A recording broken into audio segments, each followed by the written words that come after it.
Seorang pejabat tinggi dari sayap militer Hamas, Brigadir Al-Qassam, kelompok milisi Ansarullah Yaman atau yang lebih dikenal dengan Houthi, telah memberi mereka dokumen kapal-kapal yang ditahan oleh pihak Yaman.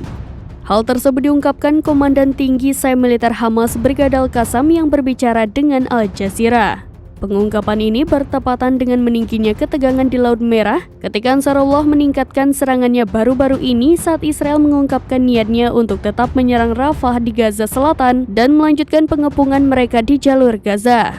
Komandan Brigadir Al-Qassam Hamas itu menyatakan Ansarullah menghubungi Hamas untuk menanyakan kemungkinan adanya pihak perantara untuk pembebasan awak kapal dari kapal yang ditahan tersebut. Sebagai informasi, kapal yang dimaksud adalah kapal kargo Galaxy Leader milik Inggris yang dioperasikan Jepang.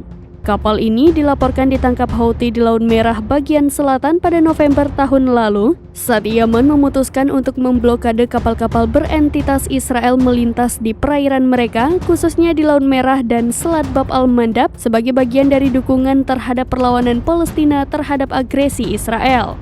Disebutkan kapal tersebut ditangkap Houthi saat tengah mengangkut kendaraan disita dalam perjalanannya ke India melalui Laut Merah Selatan di lepas pantai Hodeidah, Yaman. Houthi mengambil kembali kapal dengan melompat dari helikopter. Kapal tersebut diklaim Israel bukan miliknya.